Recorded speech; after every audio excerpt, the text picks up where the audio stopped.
Girls, good morning, good afternoon, good evening. Welcome to Studio Live today and GarageBand Weekly for yet another week. In this one, we're talking about 2021 predictions for GarageBand and what we think is going to happen in the world of home and mobile recording over the next year. My name is Pete. I am your host here. Studio Live today is the channel where my goal is to help you create, record, and release your best music. We do that through tips and tricks and tutorial videos, as well as live streams like this one. If that's your bag, consider subscribing.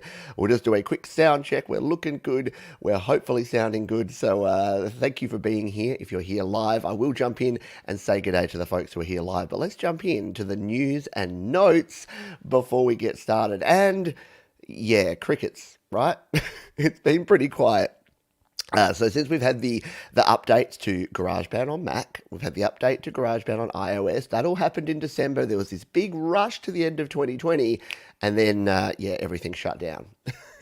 So we don't have a whole lot to talk about. No new apps on sale, no new amazing features or anything within GarageBand. But we are going to go through some of the things that people think are next for GarageBand or would perhaps like to see in GarageBand in 2021. And I'll talk about those in a moment. I actually put a post over on the GarageBand users Facebook group. Shout out to my friends over at GBU. And I asked, what are your predictions for GarageBand in 2021? And instead of predictions, I kind of got a wish list. Some people were realistic and said, my predictions for GarageBand in 2021 is that they'll do absolutely nothing. Or some said bug fixes, which I know Patrick from the GarageBand Guide knows all too well, because for GarageBand Mac, we got nothing but bug fixes for around about 3 years. But we'll talk about all of that as we go through. We've also got a tip of the week. We've got a plugin or app of the week and our resource of the week. So we've got plenty to talk about, and we need to jump straight into it and get started. I've got my coffee here. If you would like a coffee mug that is as cool as this, that confuses your friends and family because they're like, what the balls is Studio Live Today? Then you can pick these up. StudioLiveToday.com/merch. I'm going to have a wee sip. That is good coffee. Hello to the folks we have here live, SM Borthwick, Mark, Patrick Chandler, hello to you, who have not said painter, when there's words that run together like that, I have no idea what that says. Paint or get. Sure. Ed Zalitsky is here. We've got Danny Broderick. We've got Ciaz. I haven't seen you around for a while. Hope you're doing well. Scott is here. Hello to you. AC1D. Sorry. The chat just exploded. I'm just going to scroll on down and see. Jeff Brush is here. We've got Pawan, who just ordered a MIDI keyboard. What did you get? MIDI keyboard's very, very cool. I hope you got something cool. And even if you didn't, hey, as long as it plugs in and it plays notes, you're golden. Infraction, hope you are doing well there, my friend. Daryl, g'day. Whenever I see the name Daryl, I think of The Simpsons, where Daryl Strawberry's playing in the outfield, and the Simpson kids are like, Daryl. Yeah, anyway. Joe, hello to you. Bubba is here. I think I've said g'day to everyone who's here so far.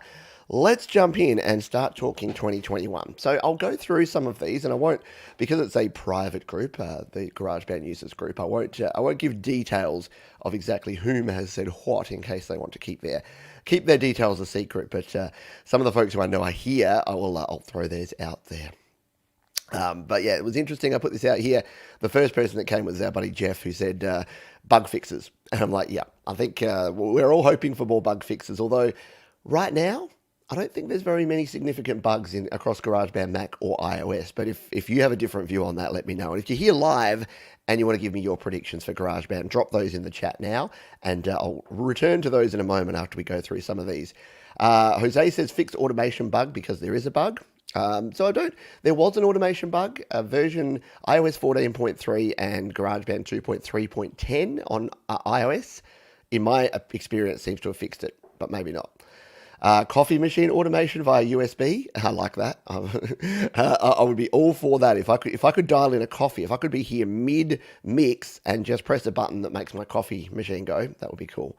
Side chaining, says Brian, and I guess by definition with side chaining, you're also talking sends and receives, because you need to be able to send and receive to do side chaining. Jeremy says a whole lot of nada. So there's your realistic one. We'll be getting nothing. Brandon wants better project sharing methods for Apple users. Can't seem to share any of my projects with a collab partner. So yeah, there is. You can share using iCloud Drive. You can share by zipping up and sharing. But yeah, it could certainly be easier. Jordan wants the ability to export MIDI tracks as a MIDI file. Yeah, MIDI export is a big one. Russell wants to bring back the cycle bar. Now, I'm not sure what the cycle bar is. Might be a Mac thing. So, yeah, he wants it back anyway. Assignment of wave files to different keys in the sampler. Yes, how cool would that be? If you could create your own drum kit and then put it in the sampler, or you could actually put a different sample on different parts of the sampler keyboard, so you could put it all on one track, that could be cool. Jules wants improvement to the guitar. Don't we all? Joe wants some orchestra percussion. Matt wants to stop optimizing performance every 3 seconds. Yeah, I feel your pain. I did mention this on a previous show that as soon as in fact, even on my iPhone XS, I don't get optimizing performance that much. And on the iPad Pro, I don't think I've ever had optimizing performance. I certainly don't remember the last time that I had it. So there may be. Yeah, I don't want to say, excuse me, had to cough. I don't want to say gear is the answer and getting new gear, but I must admit, compared to my iPhone 6S or my iPad Air 2, now that I've got the iPad Pro here, I don't think I've actually seen those nasty words optimizing performance for a very long time. So, yeah, take that for what it's worth. Jump back over here. Oh no, I've lost my page. That's not it. So I'm still getting used to how the Mac manages tabs within Chrome, and I haven't quite worked it out. I can't seem to tab between them. I think it's put them down somewhere, and then I can't get back to them. So bug it if I know where I've put this. I'm going to have to shimmy it around. It's like hiding behind other windows, and I have to move the window in front to get the other window. Anyway, you don't need to know my my dramas. But for Mac users, yeah, you're probably used to it. But for me, coming from PC, not been easy. Greg says horns and harmonica. Yeah, I would love some horns and harmonica. Jerry says I'm a bit gutted because I did originally think Logic Pro would be coming to iOS in some form. Let's pause on that briefly. That has been something that's been predicted for a while now, and I don't know. Apple confused me with their M1 moves, so I'm actually really not sure now. I think Logic will be enhanced for the M1 chip. But does that mean it's then going to be cross-compatible with iOS? I'm still not convinced. I'd love to see it, but I'm still not convinced. Ben says, not much. I'd just like to give us stem exporting. There you go. Stem exporting would be cool. Jeff says, for real though, I'd like the ability to replace drummers with your own samples. Yeah, everyone wants some drum sample options here. iOS would benefit from the macOS Flex system. Yeah, being able to move flex time around and fit your loops into the right BPM would be cool. More drum parts per kit. Yeah, I agree. Brushes, some sort of soft drum option, I think would be awesome. Yeah, and Brian says, not a prediction, but a desire. I'm hoping that in the near future we'll be able to change time signatures within a single project. Yeah, something very cool. Event list editor. Yeah, event list in terms of being able to undo and redo certain things instead of having to just go back or forward. Harmonica, blues harp, bagpipes, and fretless bass. Not asking for much there, but some good suggestions. Anthony says more of the same. No new features, just new sounds. Yeah, I think you're right. I think that's probably the most accurate one. That we'll get probably 2 sound packs and not much else. James said, I said this in the past 2 years, but I would love to see Logic and Main Stage on iOS. Yeah, so some more options, some more Logic-like options, and then Main Stage to have all those additional instruments. Lloyd, the ability to edit drummer tracks. I know, drummer tracks are literally just MIDI tracks, but there's no way to edit them except for using the drummer editor. Being able to convert a drummer track to a green MIDI track that you then have control over, I agree with that one. That would be very, very cool. Neil wants tempo changes. Yep. As does Sev. Stu also wants time stretching. Scott still is wondering if they'll take components of music memos and bake those songwriter features into GarageBand. That would be interesting because, yeah, the music memos is going away, in case you missed that memo. See what I did there? Music memos is going away, which is the very cool voice memos app that sort of integrates with GarageBand and does some cool things. But they are sort of ramping up voice memos. And as Scott says here, I wonder if we will see some more things in GarageBand for songwriters. Kevin says getting new songs finished. Wouldn't that be cool in 2021 if we could all get more songs finished? I agree. Mike would like an easier way to record to add time to the beginning of the project. Yeah, would be a bit better section control would be good. Toby says none. Dimitrios, more MIDI options. Yep. Rob, how often do they update? GB iOS is so far behind in actual useful features or common sense workflows, which is interesting because I don't know. I guess because I started on iOS, I find it the other way around that my workflow is so much more suited to iOS than it is to Mac. But I guess that just means horses for courses, right? Different strokes for different folks. Andrew says, again, I wish the track title was displayed when you're working with various versions. I agree. When you come here into GarageBand and you're working on this, I got no idea what's going on here. And like, I'm the same. I work on multiple versions of the same project. And then I'm like, oh, crud, what version of what project was I actually in there? And yeah, it would make it much easier if we had that. In fact, I've lost, I don't even know where I was and what I was opening there. So I'm here in my completed section. What was it that I was playing with? It was the tree. There it is. So yeah, here where you've got like version 2, it would be nice to actually know that that is the right version. And then, yeah, when we duplicate it out, so we've got a version to play around with, yeah, it doesn't show anything at the top here. We've got no idea what project we're working on. All right, come back to our listo things. Version of Logic is what Jeffrey wants. Yep, a live modus environment for Jam Live modus. Interesting. Ability to do, there is that jam session. I've never used it. Apparently it's terrible. Randy wants a mixing console view with faders and recall for automation. Yeah. A fader view like we have in Cubasis or Aurea would be nice. Those sideways faders in iOS in particular get a bit much after a while. Brad wants a master track. Don't we all? Carlos, streaming services sharing improvements. Yeah, they've actually gotten worse, haven't they? The ability to share to different services has actually de-improved, or what we call badly. What's the word for de-improved? Have gotten worse. Anyway, they have gotten worse, mostly because Apple and Google don't like each other. Have you noticed this of recent times that GarageBand, iMovie, anything Apple, and I don't know whether it's Google doing it through YouTube or Apple doing it because they don't want you to send stuff to Google, but all of the options that we used to have to share things directly to YouTube have been completely nerfed. And what you basically have to do now is export it, save it as a file, and then bring that file in to YouTube. Now, that's a better and safer way to do it anyway, but I have noticed in recent times that it's become more and more clunky, and they've just out and out. It used to just not work very well, and now they've like out and out removed the functionality to actually share directly to places like YouTube. Moe wants a save as function so that you can have the option of saving a project under a new name. That would be cool. I would indeed like that.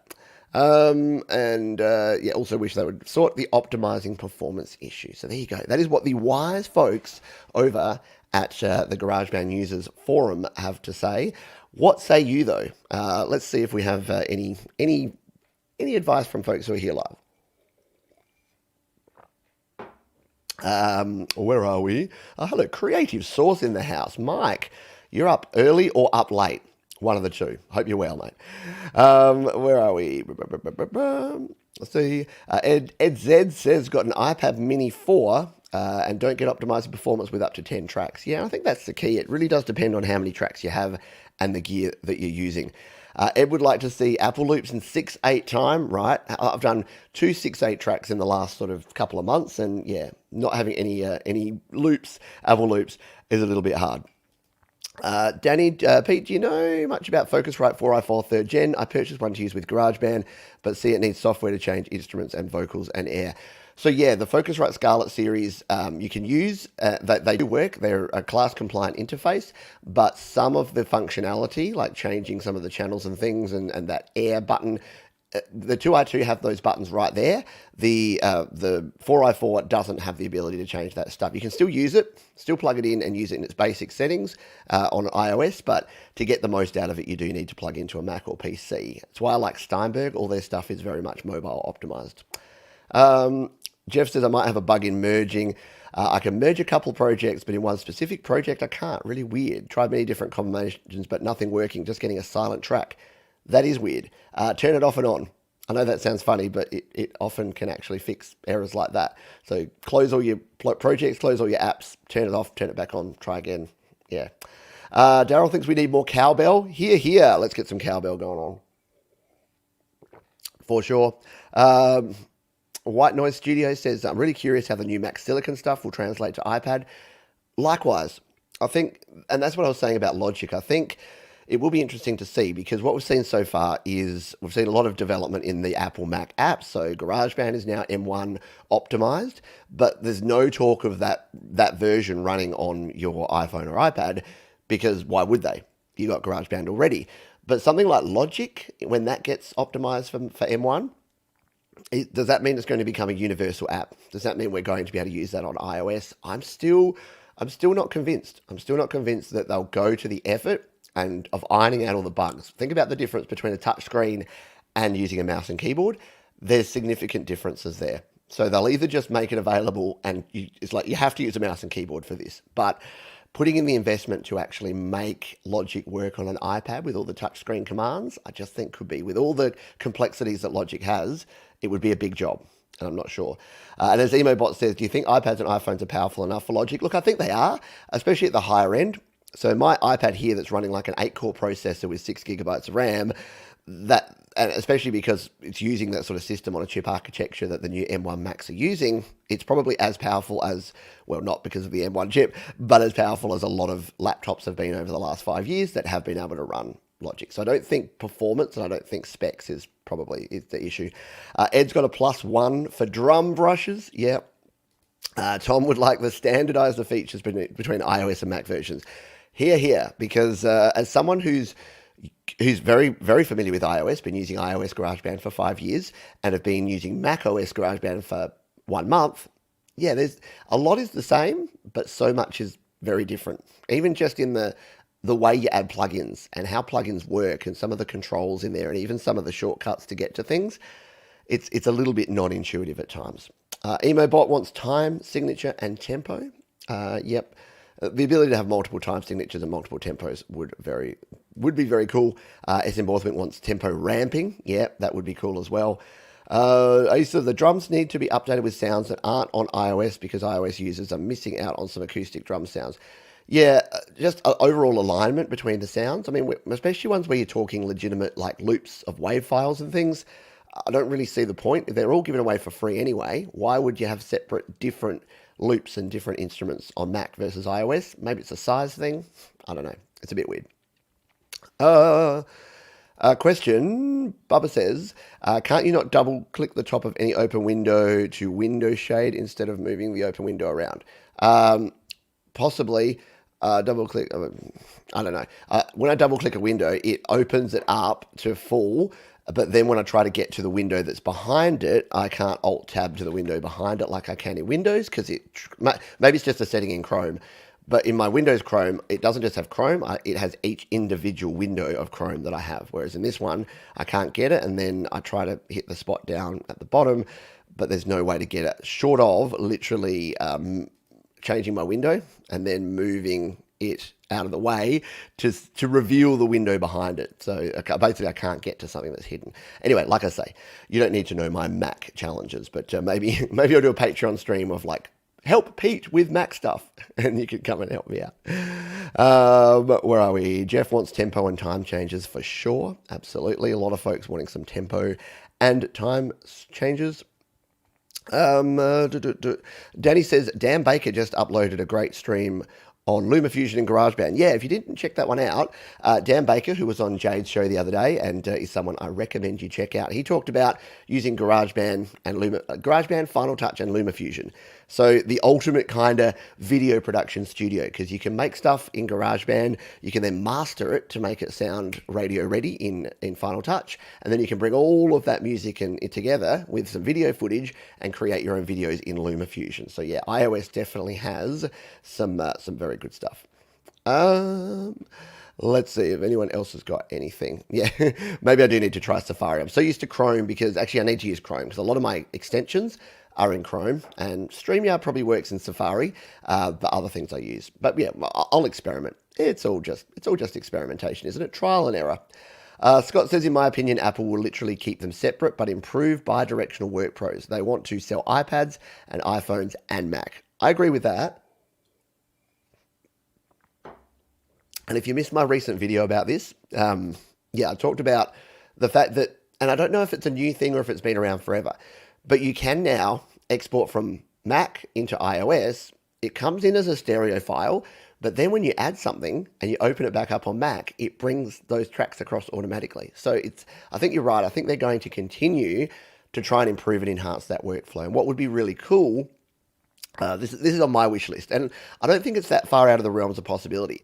So let's say you create a project, you save it on iCloud Drive, you give that project to someone, so you share it using iCloud Drive. They then go in on a Mac or an iPad or iPhone, they add their own tracks, it updates on yours regardless of the version, as long as they're a compatible track. And I guess that's the problem, because Mac has things like automation, so you can do automation of effects as well as volume and panning and all those sort of things, has a bunch of different instruments, has some different settings there. So I guess just the lack of complete consistency does make it a little harder to align.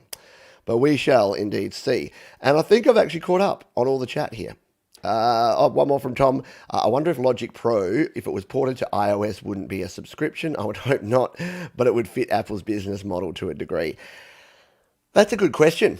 I'm going to throw that out here as the final question for 2021. I know that almost every time I do one of these shows, someone says, when is Logic coming to iOS? And I say, unfortunately, despite what some may think, I don't have a magic window into Apple, so I don't actually know what's going on with that. But here's the thing.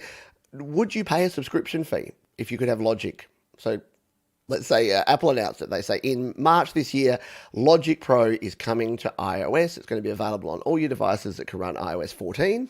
And instead of it being what we think, which is like a $49 app or a $59 app, let's say it's, what's a reasonable price?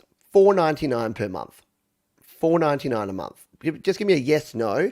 If you're an iOS user right now and Logic Pro came to iOS, we'll just say any device, iOS 14, and they wanted to charge you $4.99 per month, and you got access to all of the features, the entire set of all of the instruments, all of the different features within Logic, would you pay that $5 a month to have Logic Pro? Let me know your answer here in the chat. And if you've got comments on that and you're watching on the replay, don't worry, we love you just as much. Just throw your thoughts down in the chat and we will circle back around to those. I'm always down there chatting. You know that. If you're new to the show, I spend probably 2 hours a day responding to comments, and you might think, that's crazy. Why do you do that? It actually generates most of my content. So most of the videos that I make here are direct answers to comments and questions that I'm getting asked more than anything else. And today I'm doing a holiday help desk show. The reason I do those help desk shows is not only to help people, but it also, again, I clip out bits of answers that I put in there and they become new videos here on the channel as well. So it's a multitasking thing. Let me come back to my notes and then have a quick cough. We'll return here and see what section is up next. There we are. So, we're going to go rant of the week. And this is probably relevant. While you're putting your answers in there about Logic, I'll go on this quick mini rant. And I've talked about this a bunch of times, so I won't spend a lot of time on it. But can 2021, almost got the year wrong, can 2021 please be the year that we stop caring about what platform people record on? Now, I know I say this as a GarageBand fan, and I know I say this on a GarageBand related show, but can we please just take the lead from music listeners and stop caring about what platform you're using? Stop caring whether you're using a PC or a Mac or an iPhone or an iPad. Stop caring whether you're in GarageBand or Logic or Reaper or Pro Tools. It is at the point now where it simply doesn't matter. Now, I know, I will still get comments from people telling me why it does matter. The difference is, though, it matters in your opinion and it matters in your experience. It matters for your workflow, and that is totally fine. But your workflow is not someone else's workflow. I talked about this in other 2020, 2021 crossover shows, but I'm spending more time now trying to be the best version of myself, not trying to be like everyone else. So if you watch Joe Gilder and he uses Studio One and you're like, wow, I feel so inferior now for using GarageBand, I need to use Studio One. Or you watch Graham Cochran and he's rocking in Pro Tools, and you're like, wow, if Graham uses Pro Tools, I should use Pro Tools. The short answer is once you plug something into a digital device, you are sending ones and zeros to that digital device. And this is the thing that I think a lot of folks miss. Let's say I plug in my Focusrite Scarlett interface, my Motu M2, my Steinberg UR22C, whatever you're using. You are plugging your microphones, your guitars, your instruments in there. You're then sending that data, and then that's being recorded as ones and zeros at probably 44.1 kilohertz, 24-bit audio. Now, whether that end device receiving that data is an iPhone, an iPad, a Mac, or a PC, whether the end software that's interpreting that data is GarageBand, Logic, Reaper, or Pro Tools, it really doesn't matter. We're not talking quality anymore, we're talking preference. And fair enough, if you say, I really dig the compressor and the EQ that I have in Logic, so that's why I'll always use Logic. Cool. Does that work for you? Yep. Gold. Sold. Does that mean that everyone else needs to use that Logic compressor and that Logic EQ? No. It's the same with Pro Tools. No, that's not required. You might have plugins that you like, but guess what? If they're universal plugins, they'll work on anything anyway. I think some people don't even realize that GarageBand allows you to use plugins. It blows people away when I show them that I can download FabFilter and like install it on my iPad and then use it on a project. Like those sort of things mean that it really doesn't matter anymore. So that's all I'm going to say, because I know I say this a lot, and if you've been around the channel for a while, you hear me rant about this a lot, but my goal, my hope is that every time in 2021 that you see a debate about this, that again, feel free to walk away, because they just get so ridiculous that it's not even worth your time most of the time. But the misinformation of people thinking that other people have to do what they do, it's for a few different reasons. It's for sunk cost bias. So if someone's paying their subscriptions to use Pro Tools, they're putting a lot of money into it. So they want to tell you that if you're using something for free, you're inferior. Same with gear. They want to tell you you're inferior because you're using something that's cheaper because they've sunk a lot of money into it. And also sunk time. They've had that time commitment of learning something. They want to know that they're validated by the fact that other people should be doing the same thing as them. Beware of people that tell you what you should do. Listen to people who tell you what works for them, in their opinion, in their experience, and then make your own decision. I will never tell you what to do. I will always put out there the options you have. You can choose which way you go. Oh, we're going to have to get on my high horse for 2021 again. All right, let's see if anyone would actually go there. Yeah, there you go. Rant time. Rant time. All right, let's see if anyone would want to pay $5 a month for this. I don't think so. Let's see. Jade Star says if they included it in Apple One, it would be a no-brainer. Yeah, that'd be cool. Imagine if you could have an Apple One Pro feature where you got like, I don't know what, like Lightroom, and no, that's Adobe. What are their Pro apps? So say there was a version of Final Cut and a version of Logic that you could get on iOS, and it was part of like a Pro add-on to Apple One. That'd be cool. Lady Rodaline would like it.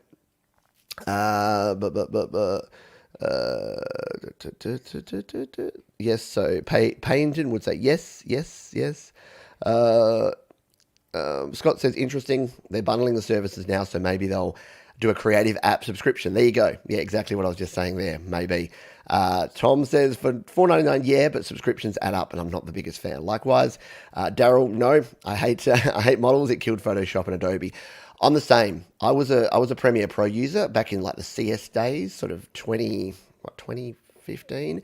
And then as soon as they went to subscription model, I found a way around it and stopped using it. So yeah, we'll see. We'll see how we go. Yeah. All right. All right. So I don't think opinions are like a-holes, exactly. And again, I want my opinion to be the new thing, because people confuse fact and opinion all the time, including myself. I'm sure I've done it. A whole bunch. SM Borthwick says, no, subscriptions may be what developers want, but I don't think they're what consumers want. I prefer not to encourage the subscription model. There you go. So yeah, whatever your, White Noise says, my 010101s are better than your 0. Yeah, it's kind of ridiculous, isn't it, that we have that. Until someone gets digital that includes a 2, that's clearly going to be better, then no, not possible. But yeah, interesting, isn't it? Interesting. Yeah, and Jade says it's the performance that's important, not the door. So yeah, it kind of goes in this order in my experience. It's that you got to have something good to perform. because you can have a crappy song and perform it beautifully, and it's still crappy. So you've got to have a good song that you've written or that you're performing that someone else has written. You've got to perform it well, so it's the actual performance. You've got to record it well, and then you've got to mix it well and add the effects and add the special sauce and master and all that stuff. So the mixing, when you get to the software and the actual mixing and mastering part, that's like fifth in line behind having a good song, performing it well, recording it well, and then having the gear, and then maybe it's fourth.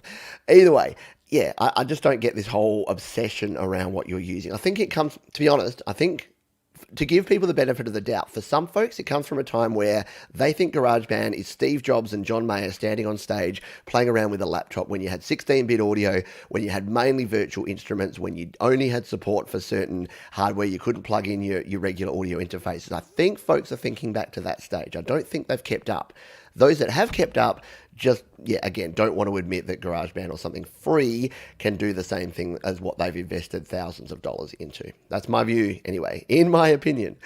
Infarction says, if you drive from A to B in a Nissan or a Mercedes, the only thing that changes, in my experience, of the drivers or passengers on the journey, once you're there, you have arrived. My thoughts on which door.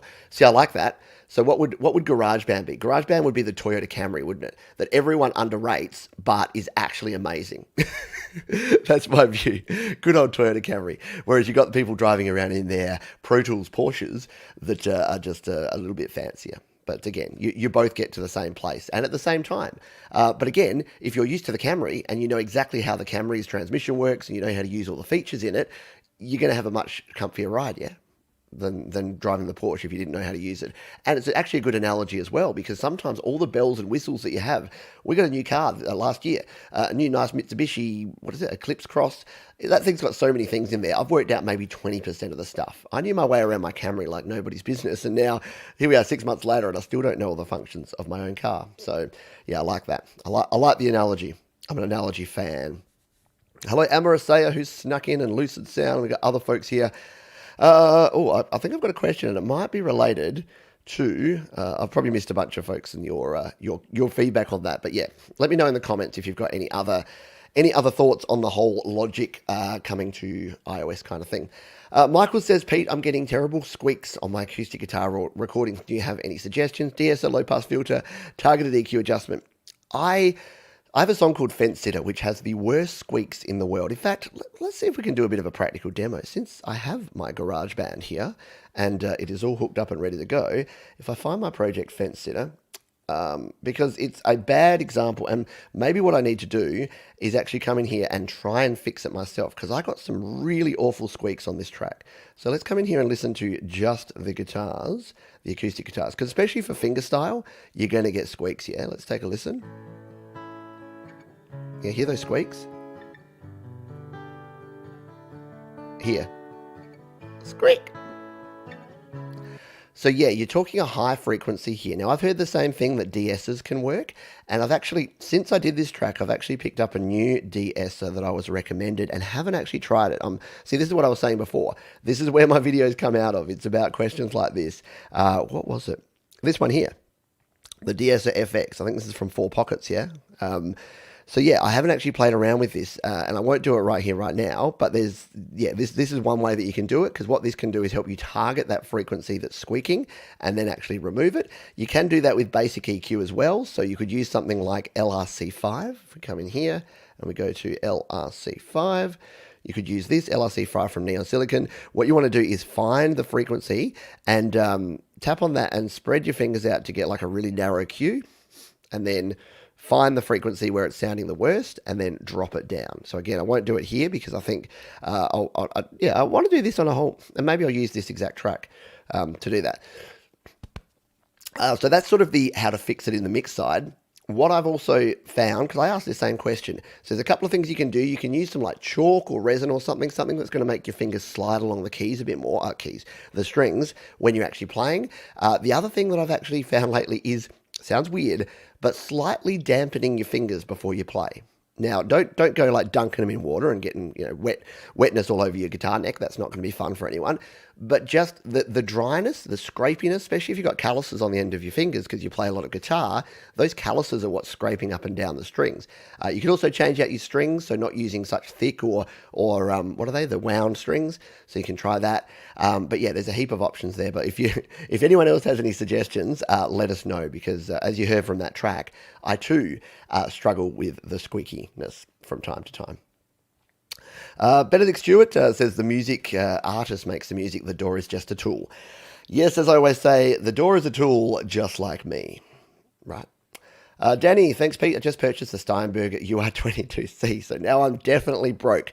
Well, it's a good thing that today's plugins of the week are free ones, so I won't make you spend any more money.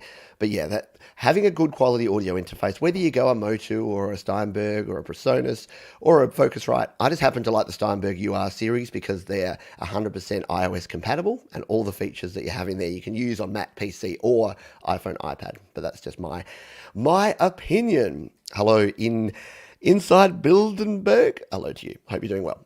Hang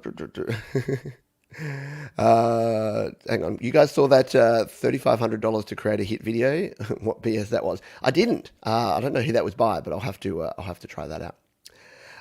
Interesting one here. United Masters is way better. I've heard mixed things about United Masters. So United Masters are another distributor, I believe, and I must check them out a little bit more, because I use, as most folks know, I use DistroKid to release my music, but there are other options. There's things like TuneCore, there's CD Baby, there's Amuse, but more recently we got this one here, United Masters. And I'd love to hear from someone who's actually using it. So a record label in your pocket, United Masters distributes your music, gives you tools to power your career, and unites you with the world's biggest brands. So that's interesting. I'm interested to know exactly what they do outside of the usual distributor thing. So distribute music from your phone. That's like the DistroKid logo. I wonder if United Masters is just DistroKid Mobile and they've just rebranded. I don't think so. But yeah, it does look like they're very similar sort of look to that.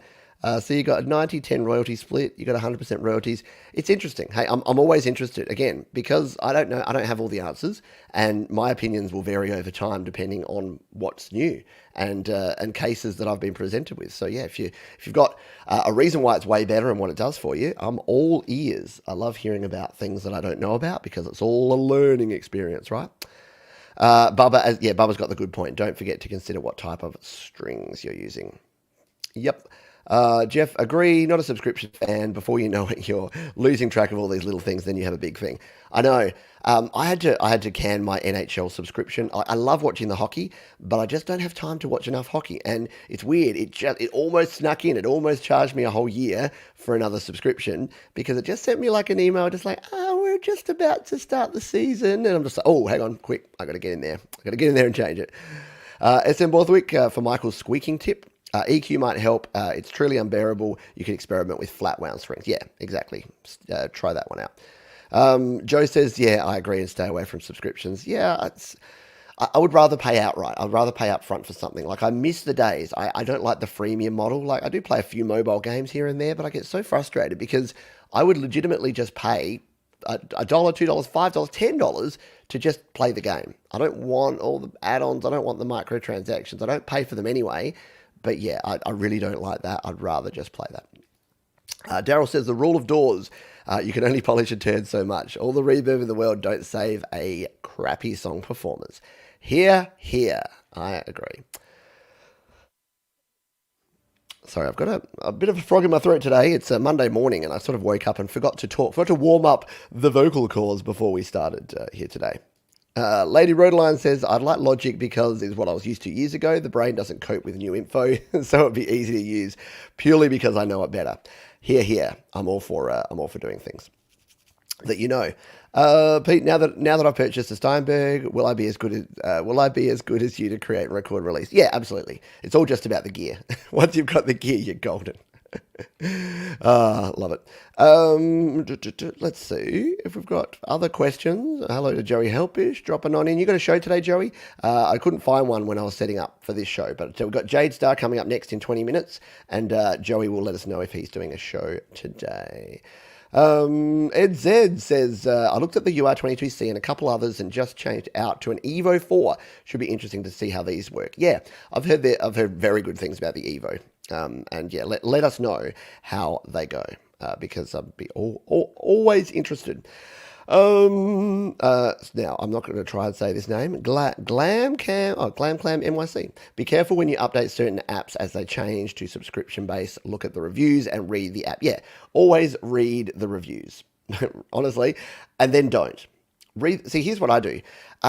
It's really good to read the 3 and 4 star reviews. I think the 5-star reviews are probably from people that just get it and think it's a cool new toy. The 1 and 2 star reviews are generally from people who are butthurt because it didn't do the exact completely irrational thing they thought it would. The 3 and 4 star reviews are the best ones to read on any product or software, in my experience and in my opinion, because they're the ones that you're going to get the real world use. It's why I don't do reviews when I first get a piece of gear. I will do a first look video, but when someone sends me a bit of gear, I'll do a first look and then I'll use it. And then if you never hear of that piece of gear again, yeah, you kind of know that I didn't really dig it. If I then tell you if it's okay, if it's somewhere in between and I can do a balanced pros and cons video, I'll come back and do that. If it's amazing, I'll come back and tell you it's amazing. But yeah, I don't like these reviews. Like a lot of the Mac M1 reviews came out and they were just glowing. And then you're thinking, you haven't really used it. And then I got a Mac M1 and started using it and I found all the teething problems. But I wasn't going to review it then because I got over most of those. So yeah, I say all that to say in the next week I'll be talking about my Mac again. Couple of good channels at EdZ. Hop Pole Studios and Produce Like a Pro. Agree. Don't watch a lot of Hop Pole. I have in the past, but Produce Like a Pro, our buddy Warren Hewitt, is doing marvelously well with his channel over there. I'm just seeing if we've got any other questions, any other Q&A.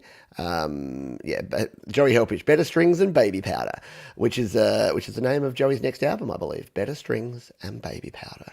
We've got lots of Q&A, lots of questions and comments here today, so I'm going to continue on and keep answering them.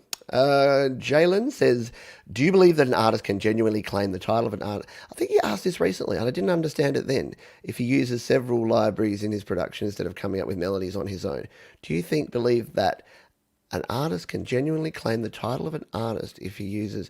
Oh, okay. So are you saying if you use loops and samples, you're not an artist? I mean, it's kind of that thing is like the whole thing of are you a real artist or a real musician? I don't really get caught up in that. I think there are times. I mean, don't use other people's stuff and then release it and then try and monetize it, because you're going to find yourself in a world of pain, because using samples and sampling other people's music and using other people's beats without their permission is a slippery slope. If you use that to get yourself creating and to get accustomed with how things work, I think it's actually great. I think it's a really good opportunity to do that. Now, as you continue on, should you try and do more stuff yourself? Yeah, probably. But it's the same as cover songs. I love cover songs. I play an hour of cover songs every week here on the channel, mostly because it teaches me so much about chord progression, about song structure, about lyric writing. It's a great experience. So yeah, it's an interesting one. It's an interesting one. Infraction says, subscriptions. Do you prefer to own a CD or download a song once off purchase to play unlimited times, or pay a Spotify subscription limited time? It's an interesting question, isn't it? 3 years ago, I would have said subscription for music. Nah, I'm all about owning it. Now I actually don't want to own things anymore. I get overwhelmed by all the physical things in my world, and I kind of like the idea that I just have one virtual subscription for everything. But that may change again in the future. I may come back and do something different. Ed Z also likes the 3-star reviews. It worked well for me. And then read about the pros and cons. Yeah, you're going to get... It's like, don't listen to the cheers and don't listen to the boos. It's a bit like anything you do with your music. It's like what I do here on YouTube. If I listen to all the people that said I sucked, then I'd probably just be curled up in the fetal position right now, never creating again. If I listened to all the people that said, oh my God, that video was amazing and it changed my life, I would probably get such a high impression of myself that I would walk around like pretending that my thing didn't stink. But I think it's somewhere in between. Yeah, it's something about finding that balance in between and listening to the folks that are saying, hey Pete, good video, have you considered doing this, buddy? Have you considered slowing down your speech so that normal humans can hear you, not just very hyperactive dogs? And I'm like, yeah, good point, maybe I'll slow down a bit. Anyway, I'll see if we've got anything. Loud Me L, we're wishing you the best in 2021 as well, my friend. Josephine, how are you today? How are you today? Speaking of songwriting and songwriters that are here on YouTube, go and check out Josephine's channel. She does some good stuff. What have we got here? Mark says, as I said, quick coffee. I'm going to need to hit the water harder before my next show.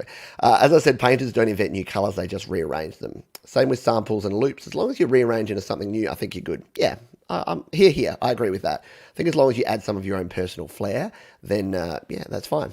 And as Ed Zed says, I think if you're upfront about how the music is created, people can decide if it matters. Yeah, exactly.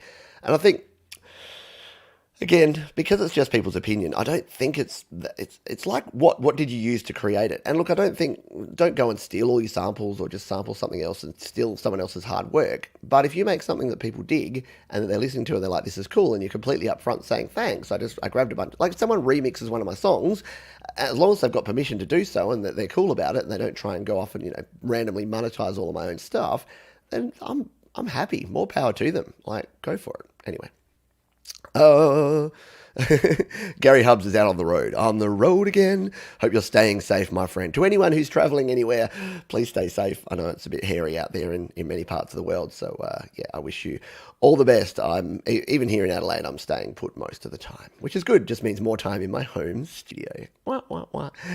Yeah, constructive criticism. Criticism for the win. I do like constructive criticism. I like getting told what I can improve upon.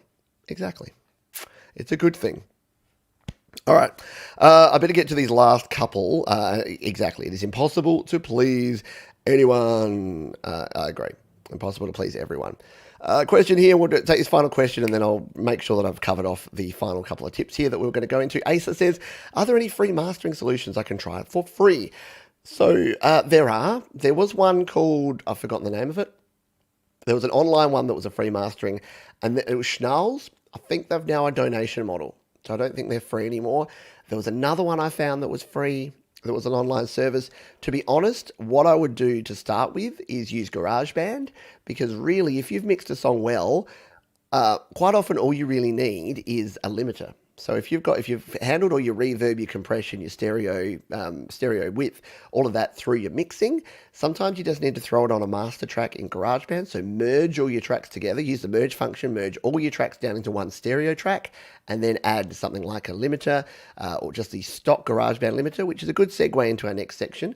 And then, yeah, and then I think I'd use that to start with. In terms of apps, no, there's no free apps. You've got Grand Finale, you've got Final Touch, you've got Audio Master Pro. They are all a paid app, so you'll pay at least $10 to use something like that. So yeah, there's options there that you can do for free just using your own GarageBand. Alrighty, let's jump back over and check out my segments. So, tip of the week, and this is similarly related to what Michael was asking about with the noise reduction of his squeaking guitar strings.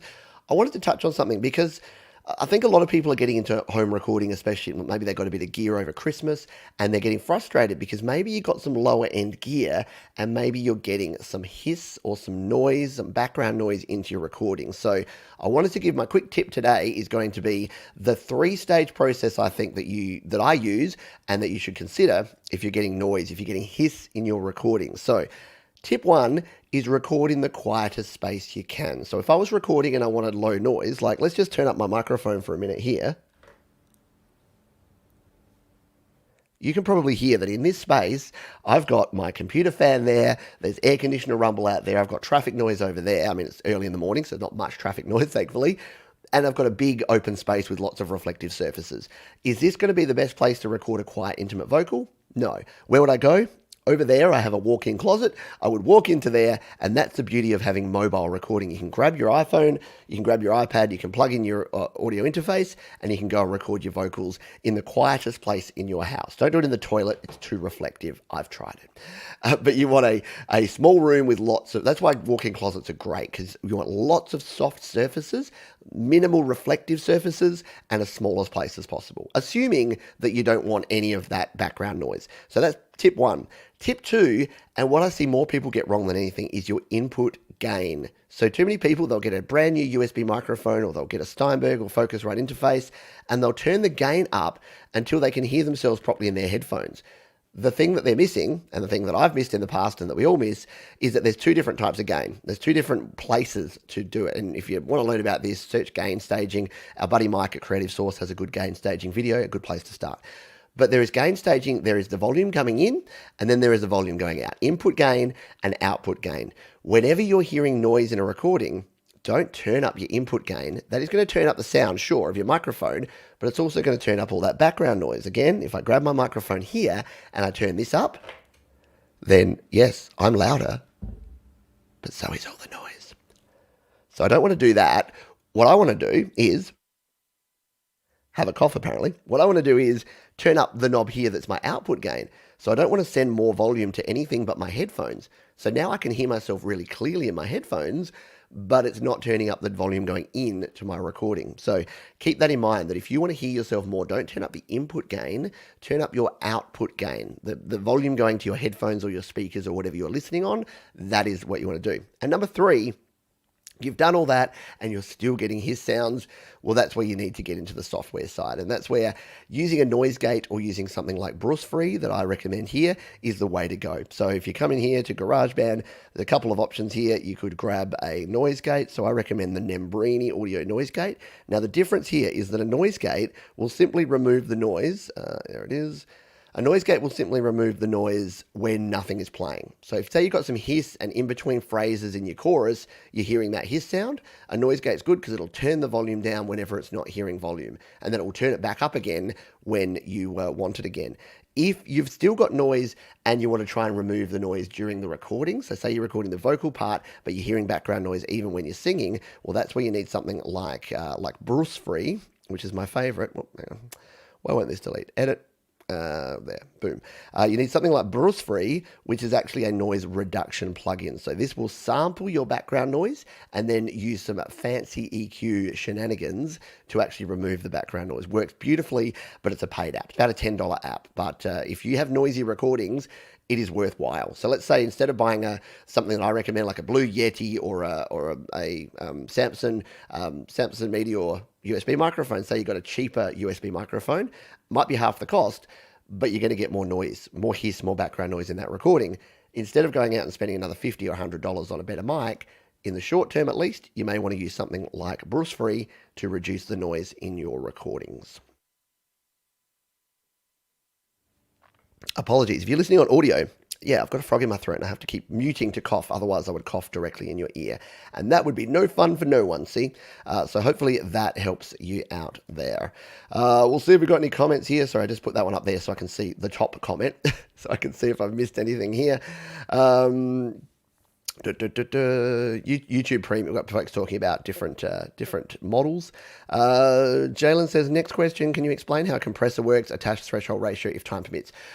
Time doesn't permit, but if you search my name, Pete Johns Compression, or Pete Johns Compressor, I have about 5 videos that go through step by step exactly how a compressor works. So go ahead and check that one out. Continuing on, I'll just see if we have any other questions before I get into the final couple of sections here. No. There you go. Thank you. Drazzle Brizzle just subbed after 1 week of watching you. Thank you, and thank you for waiting 1 week to subscribe. The reason that I say at the start of my shows is, yeah, well, this is what I do, and if that's the sort of thing you dig, subscribe. Is that I really don't like, I mean, okay, without getting completely off here, the whole sub for sub culture, the whole let's grow together, the whole I like you, you like me thing is not cool. It doesn't work for a bunch of reasons. Don't have time to explain why. But what I do like is that if someone comes to my channel and they watch a video, they might go, that was pretty cool. And if I've done my job right, it should then present them with another video. And they're like, this looks interesting too. And they'll go away and watch that. And then maybe it's that day, maybe it's a week later, my stuff keeps popping up. They're like, hey, this guy keeps popping up. And he's usually got some good stuff. Yeah, sure, sometimes he rants about bollocks, but usually he's got some good stuff. So then they'll continue and maybe subscribe. So that's That's how I think there. That's my view on the whole thing. Curtis Earth, hope you're doing well, my friend.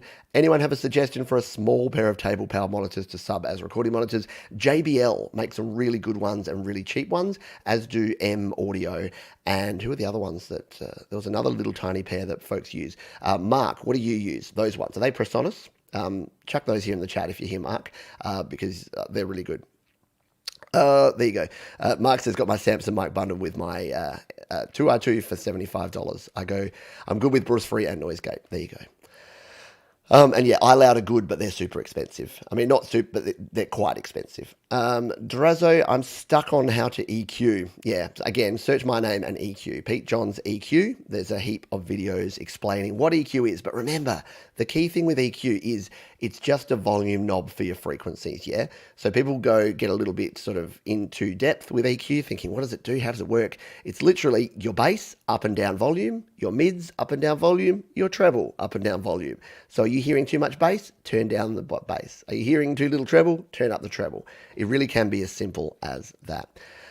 Next up in 5 minutes, we'll finish up here, but in 5 minutes, you've got Jade Starr with her How To App show. She'll be looking at the Rock Drum Machine to freshen up those drums. That sounds cool. I'll be hanging out for that.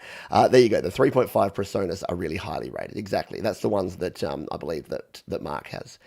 Correct me if I'm wrong, Mark. But yeah, the Presonus 3.5 inch speakers, nice little desktop speakers.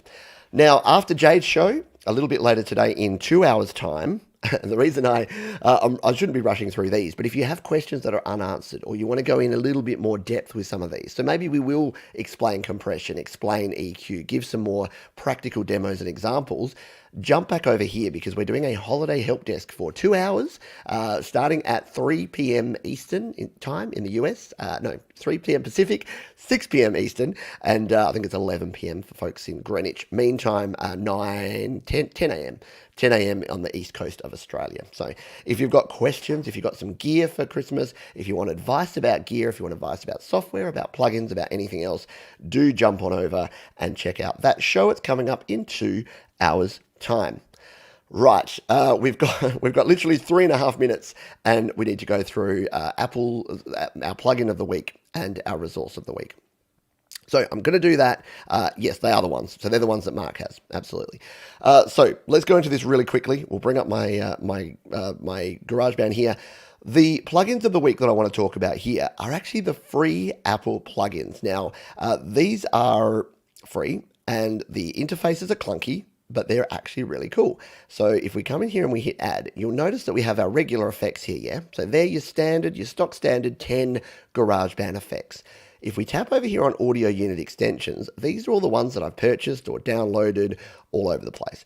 If we scroll to the bottom, look at all these. We've got 15 of these orange Apple plugins, and you've got a bandpass filter, you've got delay, distortion, dynamics, high pass, high shelf, all sorts of stuff here, including my favorite one, the peak limiter I was talking about before, that we can add for mastering. Now, as you can see here, the interface isn't great. As Asa mentioned before, they're not great for things like accessibility and voiceover use, so they may have limited functionality, but they're free, and you can use them in your GarageBand project. But here's the thing, to add these in, there's one thing you need to do, and it's actually over in your settings app, as opposed to being in GarageBand. I'm just going to jump over to settings to make sure that I'm not going to show anything on my screen that I can't. Let's go, we're over here. Right, so I'll bring the screen back up here and you can see where I'm at. If you go to settings, we can scroll on down and then hit GarageBand under our apps. And then over here, you've got a bunch of additional settings, including this one here, enable iOS effect plugins. If you don't have these 15 free plugins, enable that, turn it on, and then when you come back to GarageBand, you're going to magically have all 15 of these additional plugins. And yeah, look, they're not going to be the most useful plugins that you've ever come across, but free, and you might as well have them, yeah? So go ahead, download those, and get yourself some free plugins. And because we are out of time, the resource of the week this week is going to be my free plugin guide. So if that is not enough, if you want more if you want more plugins, then you can actually go to my website at studiolivetoday.com/freeau. This is your one-stop shop. That didn't work. Why did that not work? Because I didn't type it properly. studiolivetoday.com/freeau. And I'll bring it up over here so that we can see what it looks like, and then we will be done. So there you go, free plugins. You've got a complete list here. You've got my gear guide link there. You've got my videos that you can check out to look at the plugins. And then for each plugin, they're here in alphabetical order. There's a download link there and a video link. So for those folks that were asking about EQ before, download the LRC5 EQ and then watch the LRC5 video. It will tell you everything you need to know about how to use a 5-band parametric EQ, and you can play along at home in GarageBand yourself. So there you go. That is... press the wrong button. That is studiolivetoday.com/freeau. We have run long. Thank you so much for all your questions. I will be back in 2 hours' time if you're watching here live, or check the channel for that one, the Holiday Help Desk. But for now, let's jump over to Jade Star's channel for How to App. Please be kind to yourselves, be kind to others, and